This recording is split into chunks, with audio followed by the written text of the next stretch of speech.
이렇게 준비하라. 누가복음 1장 1절로 13절 말씀.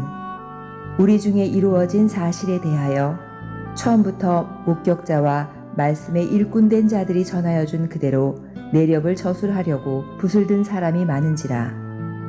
그 모든 일을 근원부터 자세히 미루어 살핀 나도 데오빌로 각하에게 차례대로 써 보내는 것이 좋은 줄 알았노니 이는 각하가 알고 있는 바를 더 확실하게 하려 함이로라. 유대왕 헤롯 때에 아비야 반열에 제사장 한 사람이 있었으니 이름은 사가랴요 그의 아내는 아론의 자손이니 이름은 엘리사벳이라.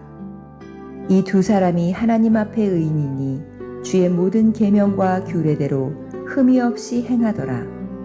엘리사벳이 잉태를 못함으로 그들에게 자식이 없고 두 사람의 나이가 많더라. 마침 사가랴가 그 반열의 차례대로 하나님 앞에서 제사장의 직무를 행할세 제사장의 전례를 따라 제비를 뽑아 주의 성전에 들어가 분향하고 모든 백성은 그 분향하는 시간에 밖에서 기도하더니 주의 사자가 그에게 나타나 향단 우편에 선지라. 사가랴가 보고 놀라며 무서워하니 천사가 그에게 이르되 사가랴여 무서워하지 말라. 너의 간구함이 들린지라. 내 아내 엘리사벳이 내게 아들을 낳아주리니 그 이름을 요한이라 하라. 아멘. 할렐루야. 귀하고 복된 주의 은혜의 자리, 그리고 일부 예배에 오시는 성도님들, 그리고 피치 못한 사정으로 온라인으로 예배를 드리고 계신 모든 분들을 진심으로 환영하고 축복합니다.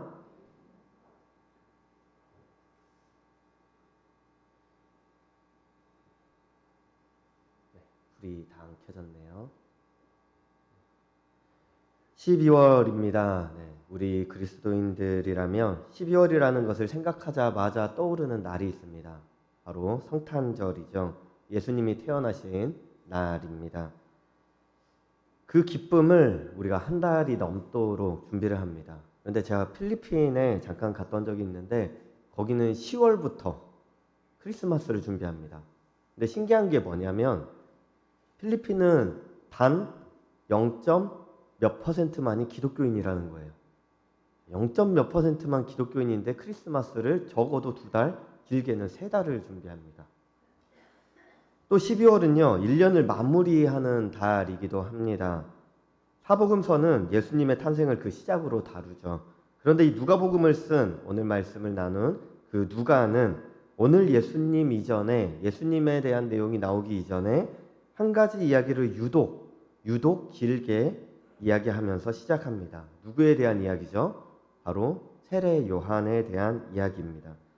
다른 사복음서도 이 이야기를 다루긴 하는데 유독 누가복음에서는 유독 더 길게 다루고 있죠.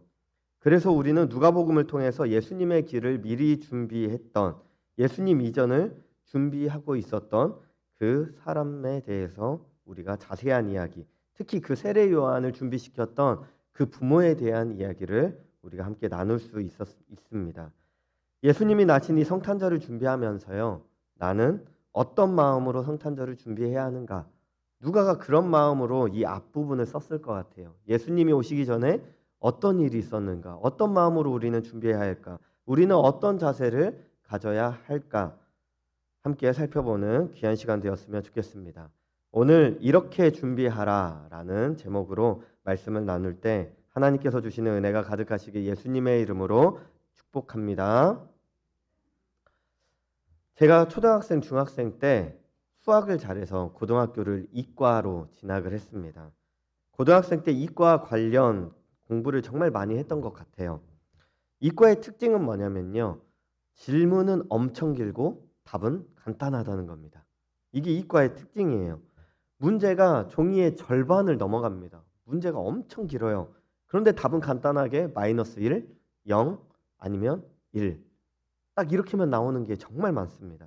국어 지문을 봐도 요약하는 것을 좋아합니다. 엄청 길게 있는 이런 것들을 첫째는 뭐, 둘째는 뭐, 셋째는 뭐, 딱 이렇게 하기를 좋아한다라는 거죠. 그런 제가 이제 신학을 하기 위해서 총신대를 갑니다. 총신대가 어떤 학교냐면 문과 계열 학교예요. 이과 계열을 계속해서 공부하다가 이제 문과 계열로 진학을 한 거죠. 긴 문장을 한 줄로 줄이는 공부를 하다가 문과 계열 학교를 갔더니 반대로 한 줄을 가지고 앞뒤로 한 장을 꽉꽉 채워야만 했어요. 예를 들면은 막 우리 교회는 어떤 교회다, 어떤 교회다, 어떤 교회다, 어떤 교회다, 어떤 교회다. 이 교회는 어떤 교회인가 하면은 이과는 공항성산교회입니다. 딱 이랬다면 이제는 문과 계열로 가니까 질문이 한 가지인 거예요. 우리 공항성산교회에 대하여 진술하시오 하면 A4 용지 앞뒤로 꽉꽉 채워야 되는 거죠. 이게 반대인 거예요. 오늘 말씀이 기록된 누가복음은요, 누가라는 사람이 썼습니다. 골로새서 4장 14절을 보니까 사랑받는 의사 누가라고 나옵니다. 그러니까 이 누가복음을 기록한 누가라는 사람의 직업이 뭐라는 거예요? 의사라고 하는 거죠. 지금도 그렇지만 의사가 되려면 어디를 가야죠? 의대를 가야 되잖아요. 의대는 어떤 계열이에요? 이과 계열입니다. 과학을 배우잖아요. 수학을 배우잖아요. 이때라고 해서 다를 바가 없었어요. 당연히 의대라고 하는 그런 의사가 되기 위하여서는 신체에 무엇인가를 알아야 되고 무엇인가를 공부해야 되고 이런 것들을 알기 위하여서는 당연히 공부를 하는 게 뭐냐? 당연히 압축해서 하는 거. 당연히 핵심들을 잘 알아야 되는 거였다라는 거예요. 아까 말씀드렸다시피 문과는 한 문장을 한 줄로 만들고 이과는 한 장을 한 문장이나 한 단어로 만드는 것이 편한 사람들. 수학적 계산, 과학적 증거들을 더 신뢰하는 사람. 그러니까 누가도 마찬가지로 과학자, 의사라고 계속해서 말하잖아요. 예수님의 삶과 역사를 감정적으로 기록하지 않고 있는 사실 그대로 과학자의 안목과 시선을 가지고 기록한 사람이 바로 누가였다라는 거죠.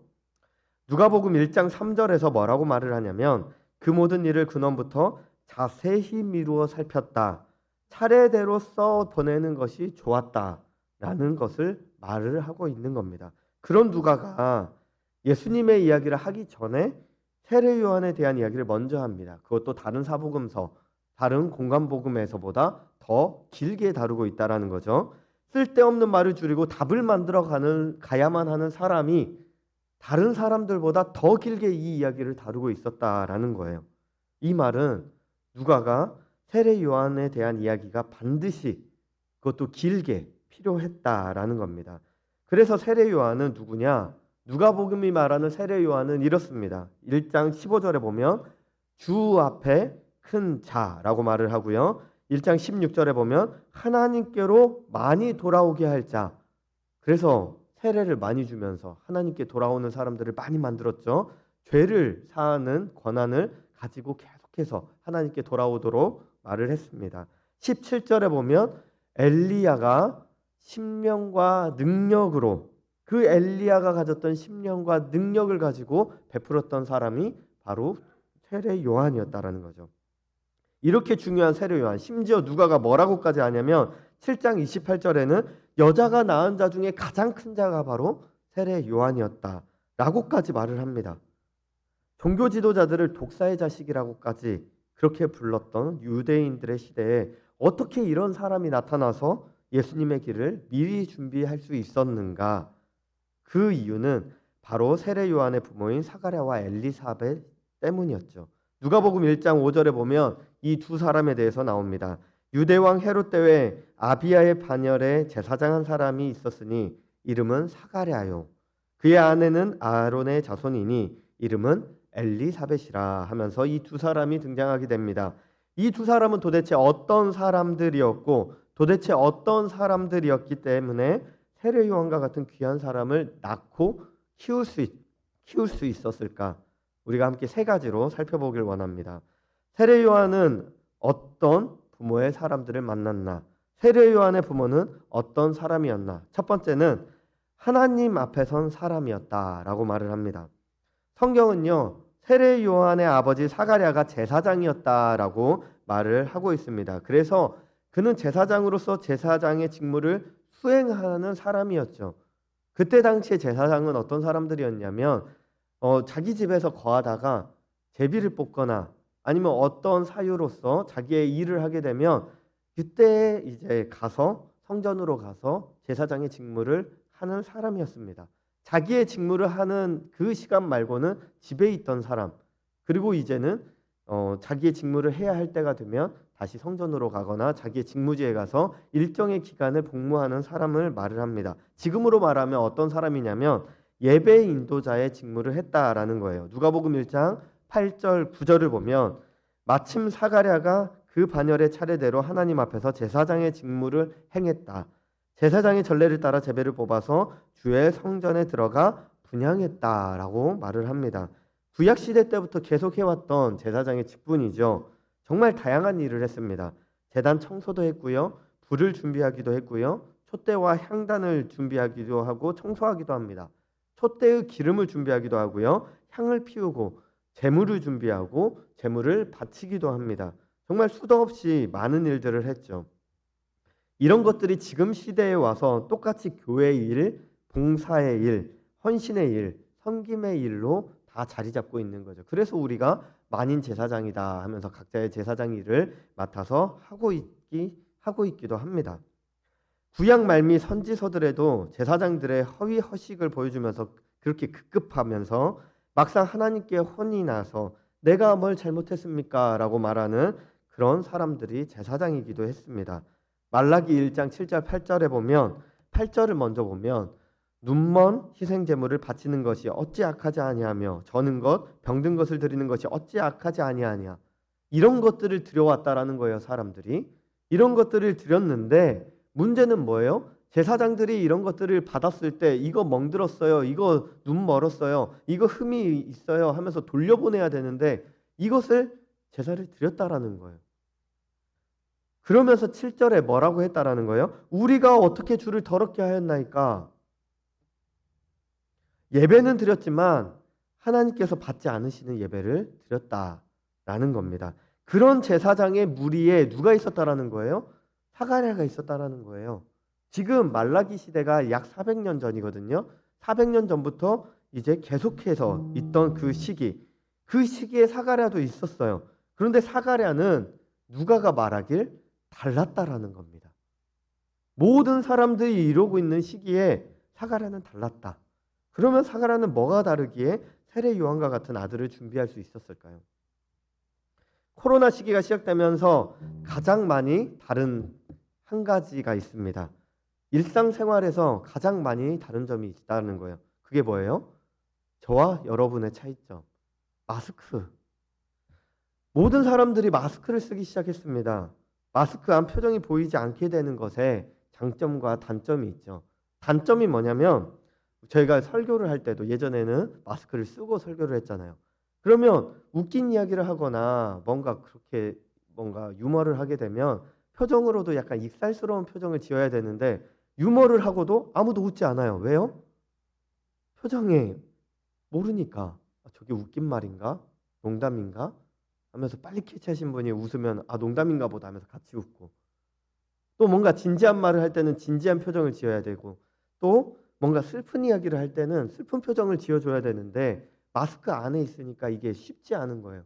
그러니까 목소리로 그걸 표현을 해주거나 약간 이제 강약을 둬서 표현을 해주는 게 조금은 더 어려워졌죠. 그런데 또 마스크를 쓰니 좋은 점이 있습니다. 좋은 점. 뭐냐면 가장 큰 좋은 점이 뭐냐고 이제 물어봤을 때 여성분들이 대부분 이런 대답을 했다라는 거예요. 화장을 하지 않아도 되어서 참 감사합니다. 라고 했다라는 거예요. 제가 사진 하나를 준비했습니다. 보일지 모르겠어요. 어떤 사진이냐면 마스크를 끼고 있는 밑으로는 화장을 안 하고 눈썹하고 여기 위에만 이제 쿠션하고 파운데이션 한 거예요. 이제 보이는지는 잘 모르겠어요. 이렇게 화장을 하는 사람도 생겼다라고 하는 거예요. 이제 장점인 거죠.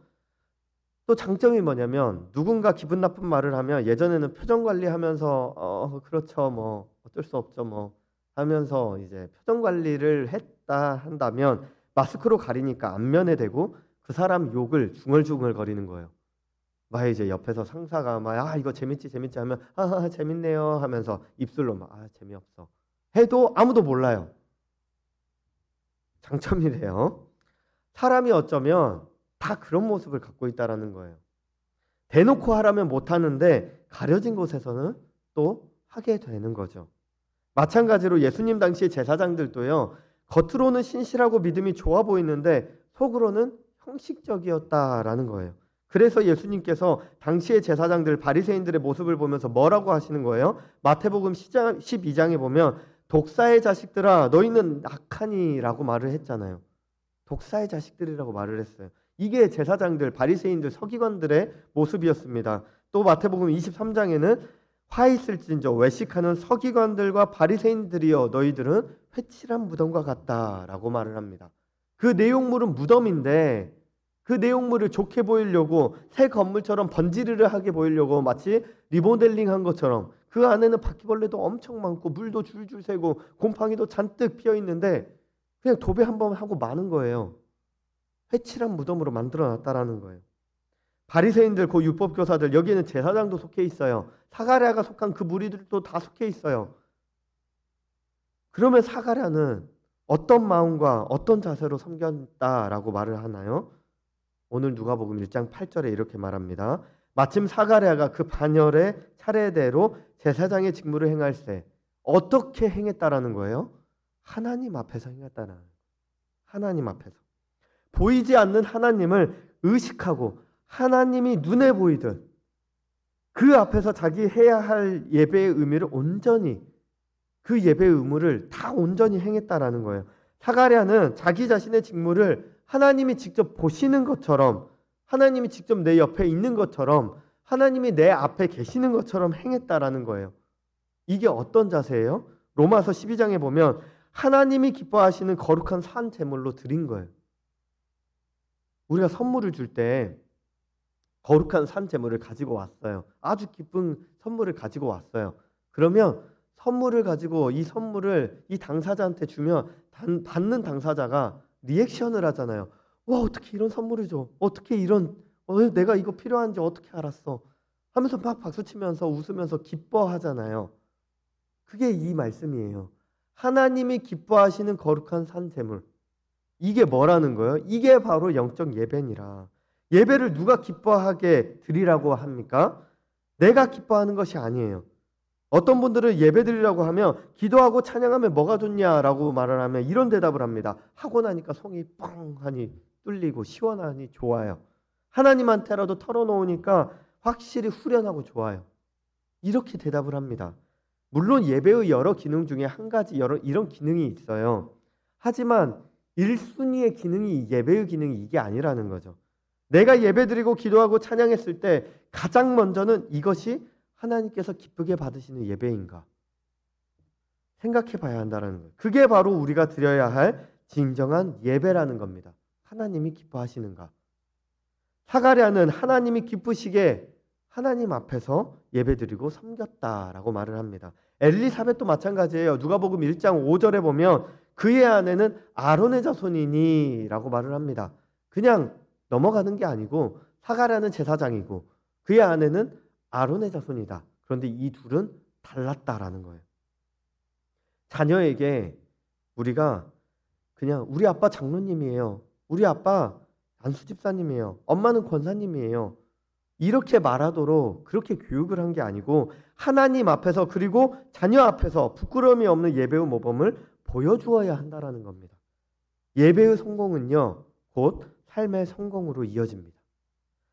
그러니 우리는 먼저 성공적인 예배자가 되어야 돼요.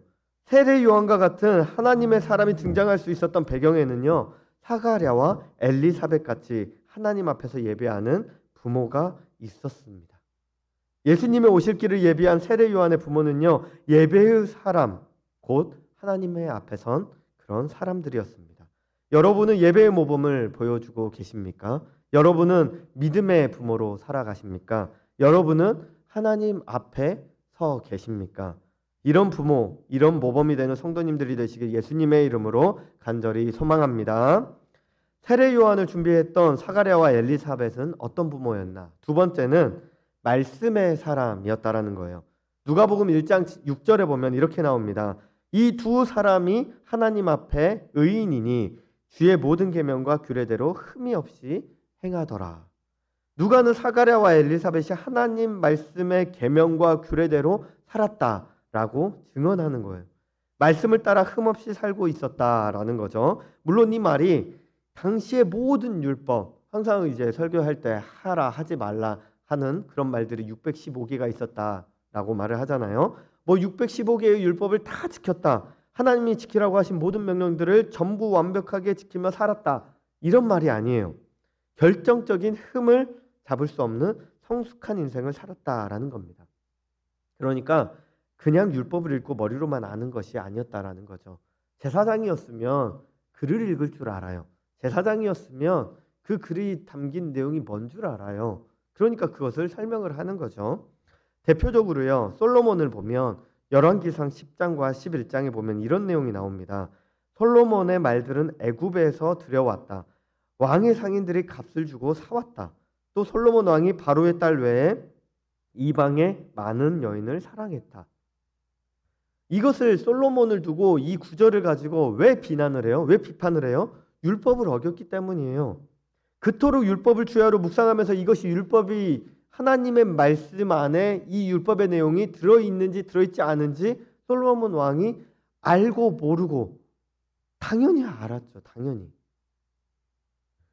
분명히 알았을 텐데도 마병을 사오고 이방 여인들과 결혼했다라는 거예요. 그런데 여기 두 사람은 지식으로만 아니라 삶으로 실천했다라는 거죠. 그래서 하나님 보시기에 이들이 어떤 사람이냐? 누가복음 1장 6절에 이 두 사람이 하나님 앞에 의인이었다라고 말을 합니다. 성경에서 사람들에게 의인이라고 하는 사람들이 도대체 몇 명이나 있을까요? 그 중에 두 사람이 바로 이 사가랴와 엘리사벳이었다라는 거예요. 어떻게 이들이 의인이라는 말을 들었어요? 다시 6절에 보면 이 두 사람이 하나님 앞에 의인이었으니 왜냐하면 흠이 없이 이 말씀들을 행했다라는 거죠. 야고보서 1장 22절에 보면 예수님의 동생 사도 야고보가 이렇게 말을 합니다. 말씀을 행하는 자, 말씀을 행하는 자가 되어라. 또 1장 25절에 보면 자유롭게 하는 온전한 율법을 들여다보고 있는 자는 듣고 잊어버리는 자가 아니고 실천하는 자다.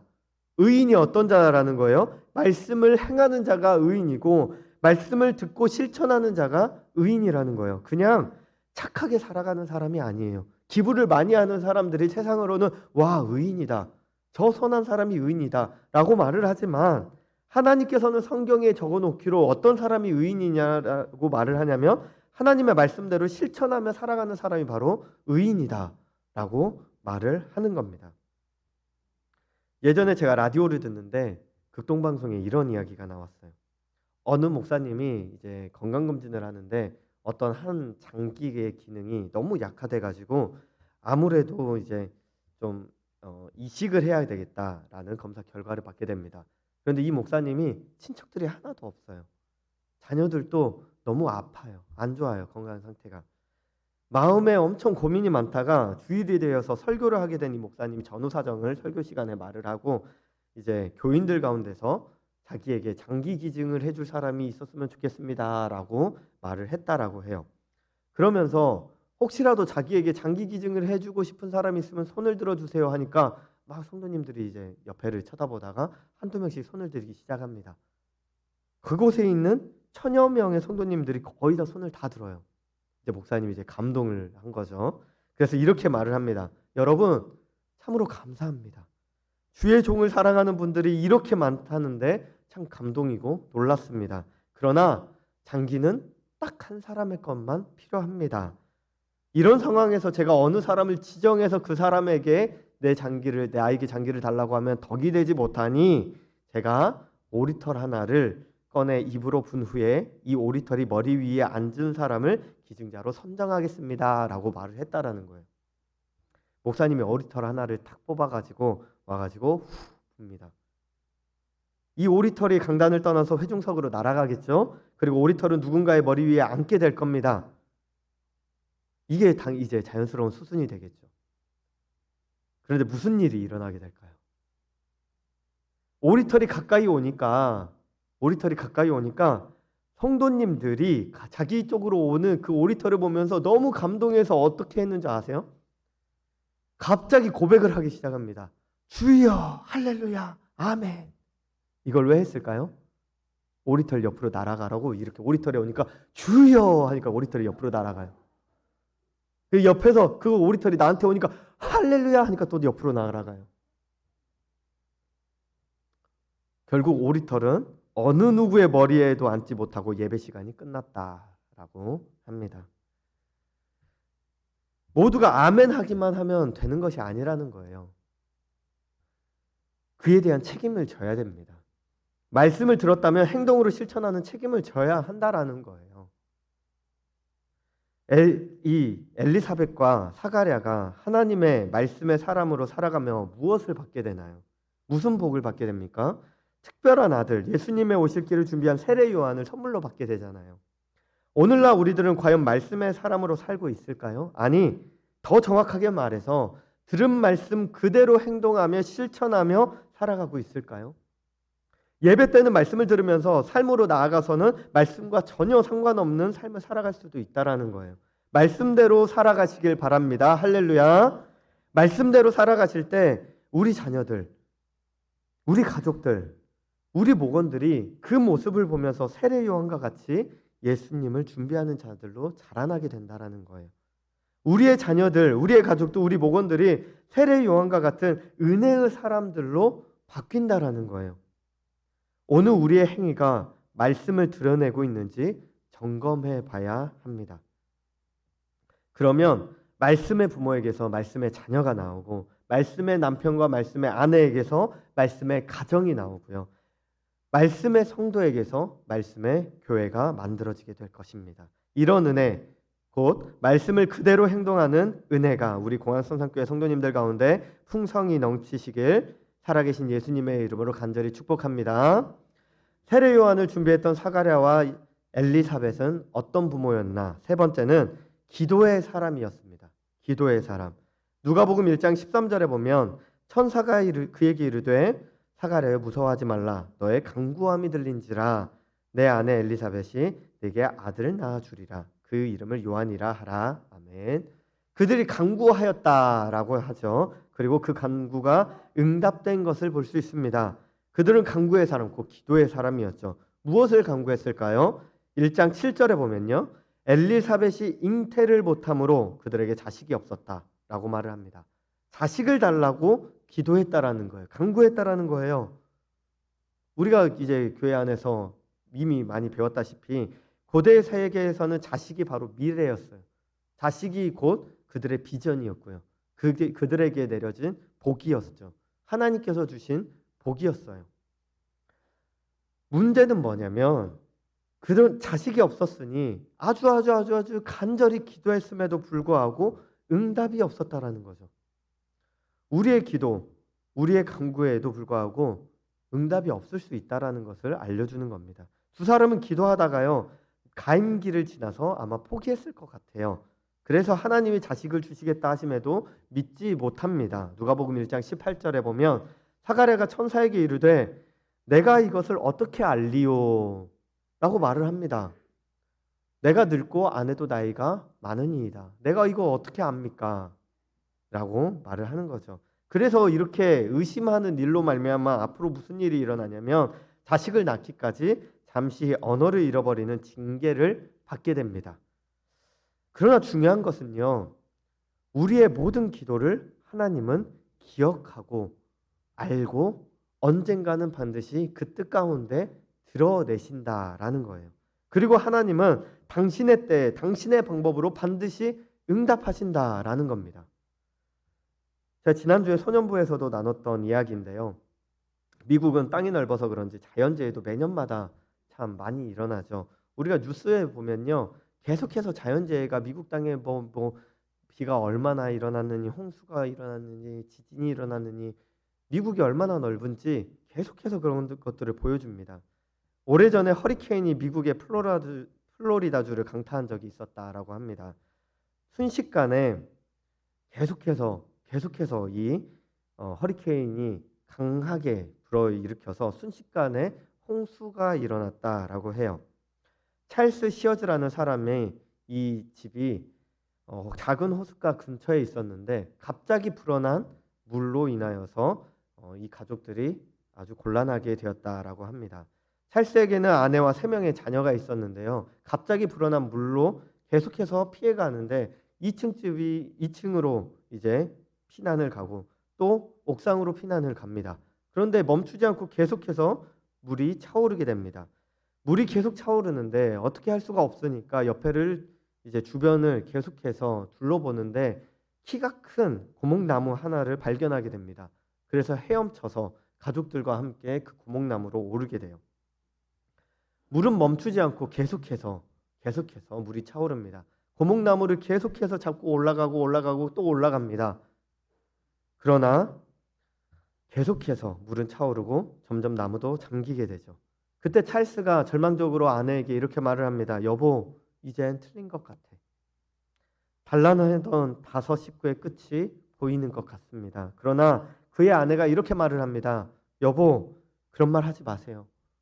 무슨 수가 생길 수 있을 거예요. 그러니 당신은 아이들을 꼭 잘 잡고 있으면 될 것 같아요. 나는 열심히 기도하고 있을게요.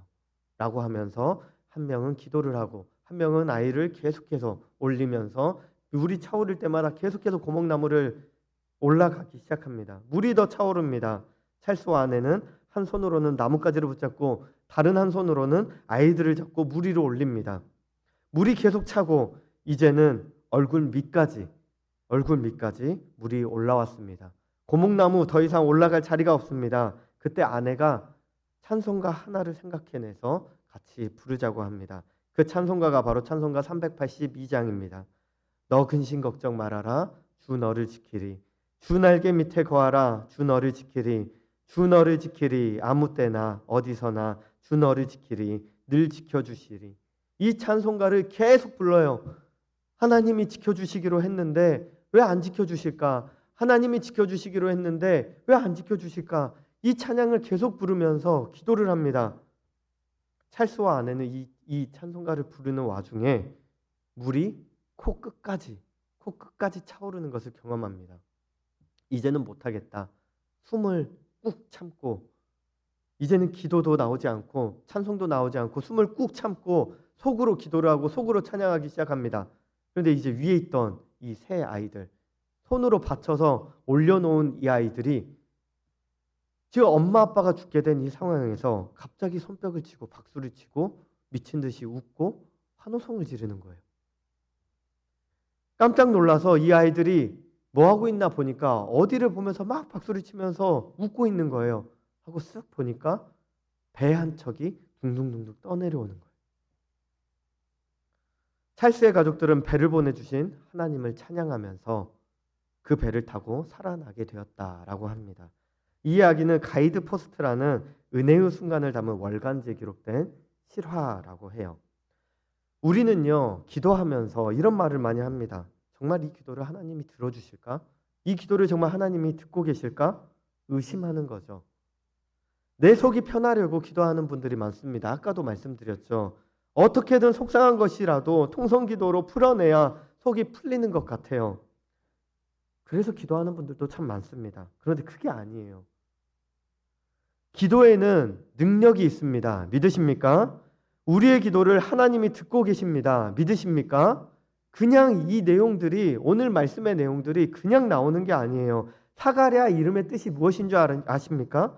사가랴의 이름의 뜻은 바로 하나님이 기억하신다라는 말이에요. 하나님이 기억하신다. 하나님은 사가랴의 이름의 뜻처럼 사가랴의 기도를 계속해서 듣고 계셨던 것입니다. 때로 우리가 기도한 바에 대한 하나님의 응답이 바로 나타나지 않아도 하나님은 여전히 우리의 기도, 우리가 간구한 것을 기억하시고 그 뜻대로 보여주시려고 기다리고 계시다라는 거예요. 우리가 기도의 소망을 갖고 사는 것은 하나님이 우리의 기도를 오늘도 여전히 기억하시기 때문입니다. 이것이 바로 우리가 기도의 사람으로 살아야 할 이유인 거죠. 하나님은 오늘도 우리의 기도를 들으시고 기억하고 계십니다. 기도했던 부부에게 하나님께서 세례 요한과 같은 주 앞에서 가장 큰 자, 여자가 낳은 자 중에서 가장 큰 자, 이 세상에서 엘리야와 같은 크신 능력과 그 큰 권능을 보여줄 자를 보여주신 것처럼 기도하는 우리 성도님들에게도 하나님께서 간구한 그대로 응답해 주실 줄 믿습니다. 이스라엘의 간절한 수백 년의 기도대로 결국 예수 그리스도가 이 땅에 왔잖아요. 그리고 계속해서 우리가 하고 있는 그 기도대로 그 기도를 들으시고 예수님은 반드시 이 땅에 다시 오실 것입니다. 기도할 때마다 하나님께서 응답으로 들려주시는 이런 은혜, 하나님께서 나의 기도를 기억하시고 계시구나, 하나님께서 나의 기도를 여전히 생각하고 계시구나, 하나님께서 여전히 나의 기도를 언제 들어주실까, 하나님의 가장 적절한 때가 있구나, 이런 은혜가 우리 성도님들 가운데 흘러넘치시기를 예수님의 이름으로 간절히 축복합니다. 말씀을 마칩니다. 12월입니다. 예수님이 나신 날을 기쁨으로 준비하고 기대하는 달이죠. 마냥 성탄 노래가 즐겁고 12월만 되면 흥겨우니까 기뻐하게 된다고 생각할 수 있습니다. 하지만 사가랴와 엘리사벳이 그랬듯 먼저는 하나님 앞에 선 그런 사람이 되시기 바랍니다. 찬양과 말씀과 기도 모든 것이 하나님의 앞에서 하는 것이 되어야 합니다. 살아가는 모든 순간이 하나님 앞에 있는 것처럼 살아가셔야 합니다. 또한 말씀의 사람이 되시기 바랍니다. 말씀을 듣고 알기만 하는 것이 아니라 행동으로 실천해야 한다는 거예요. 그런 사람을 오늘 누가는 의인이라고 불렀습니다. 이 세상에서 하나님의 의인으로 살아가시려고 노력해야 한다는 거죠. 그리고 마지막으로 기도의 사람이 되어야 합니다. 하나님은 언제나 우리의 기도를 듣고 기억해 주시기 때문이죠. 그러니 언제든 하나님의 때가 되면 우리에게는 하나님께서 주시는 응답이 있게 될 것입니다. 이렇게 하나님의 앞에 서고 하나님의 말씀을 실천하고 하나님께 기도하는 사람으로 살아가면서 이번 달 12월 이렇게 예수님의 탄생의 기쁨을 준비하시는 우리 공항성생교회 성도님들 되시길 예수님의 이름으로 간절히 축복합니다. 우리 함께 이런 마음을 담아서 함께 기도하시길 원합니다. 예수 그리스도께서 오신 12월 세례 요한을 낳고 키운 사가랴와 엘리사벳과 같이 하나님 앞에 선 사람, 말씀의 사람, 기도의 사람이 될 수 있도록 도와주시옵소서. 이런 간절한 마음을 담아서 우리 함께 통성으로 간절히 기도하도록 하시겠습니다. 주여, 할렐루야. 사랑이 많으신 하나님 아버지 감사합니다. 세례 요한이 그냥 하나님이 보내셔서 태어나지 않았습니다. 그 배경에는, 그 뒤에는 사가랴와 엘리사벳과 같이 하나님 앞에서 부끄럽지 않게 예배드렸던 이들이 있었습니다. 모두가 회칠한 무덤처럼 겉으로만 예배를 드릴 때 이들은 진정으로 하나님 앞에 선 사람으로 예배드렸습니다. 우리도 그렇게 되기를 원합니다. 말씀의 사람들이었습니다. 말씀을 들으면 실천하는 사람들이었습니다. 우리도 하나님의 말씀이라면 흠이 없이 행동할 수 있도록 도와주시옵소서. 그들은 또 기도의 사람들이었습니다. 하나님을 의심하지 않고 우리의 모든 기도를 기억하실 하나님께 온전히 간구하는 우리들이 될 수 있도록 귀한 은혜를 부어 주시옵소서. 감사합니다. 예수님의 이름으로 기도드립니다. 아멘.